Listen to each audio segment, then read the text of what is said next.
yugioh Strats back with more single card discussions, taking a look at some of the cards that have impacted Yu-Gi-Oh! Throughout the years. For today, Darkworld's ace card, Grapha, Dragon Lord of Darkworld. Darkworld are an interesting archetype, getting their effects when discarded from a card effect, but not as a cost. They were first introduced to Yu-Gi-Oh! All the way back in November of 2005 in the set Elemental Energy.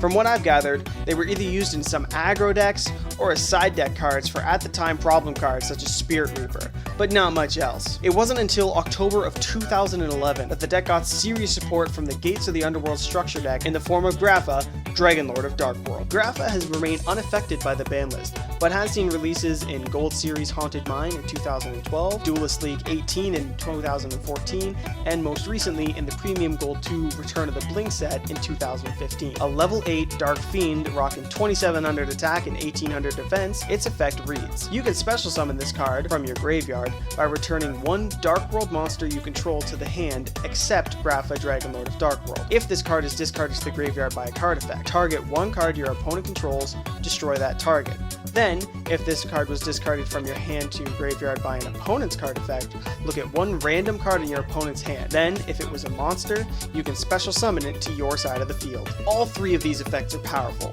and while you almost never got that last one of special summoning an opponent's monster outside of the mirror match, it wasn't even needed to push the deck into a minimum tier 2 spot from 2011 to roughly early 2013. Grapha can be credited for giving Darkworld the win condition that the deck so desperately needed. Combined with the then new field spell, Gates to the Darkworld, the deck could draw more than any other deck at the time, and along with cards like Darkworld Dealings, Card Destruction, Morphing Jar, which was at 1 until April of 2014, Darkworld's effects allowed them to draw, search, or special summon off of each discard these cards gave them. This, combined with cards like Drag Down from the Grave and Mind Crush, allowed Darkworld players to get from Grapha from their deck to the grave and then onto the field with ease. And that doesn't even mention cards like Dark Smog or Foolish Burial. The typical duel would, and still does, start with a Darkworld player drawing 10 cards from their deck, getting their hand size down to 1, which was always Grapha, either thanks to drawing it or searching it off of snow. Then they would play Drag Down to the Grave to get rid of a card from your hand. You discard Grapha, Grapha would pop something on your field, and if they played it well, they'd end up summoning Grapha as a 2700 or 3000 beatstick. Thinking about it, Grapha was like this annoying blaster dragon ruler before E-Dregs were a thing. Only you could use Grapha's destruction effect 2 or 3 times in one turn. Grapha's destruction effect was considered so powerful that people wouldn't even run MST in the main decks because it wasn't needed, and it added room for more cards like Reckless Greed or Upstart Goblin.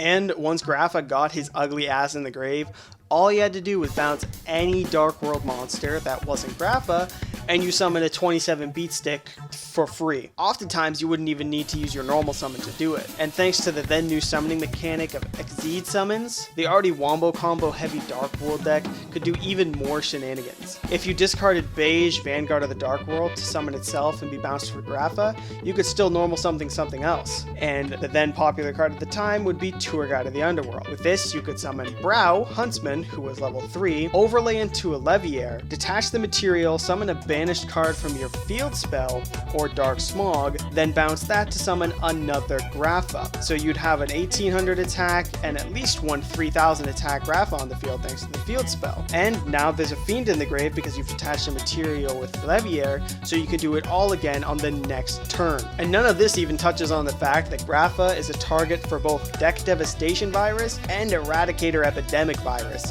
which when used properly and against the right deck, can be game winning themselves. And to put that final cherry on top, Grapha's easy summoning and level 8 means he gives access to the rank 8 toolbox as well. This typically ends up meaning either a 45 beat stick in the form of Zombiestein, or Felgrane Knight, which can be a troublesome card to get over, and both can easily help push for games. Overall, Grapha is one of those monsters that came along and really made a deck, and no doubt helped a shit ton of players learn to hate Darkworlds as a deck. So that wraps up our look at single card discussions, Grapha, Dragon Lord of Darkworld.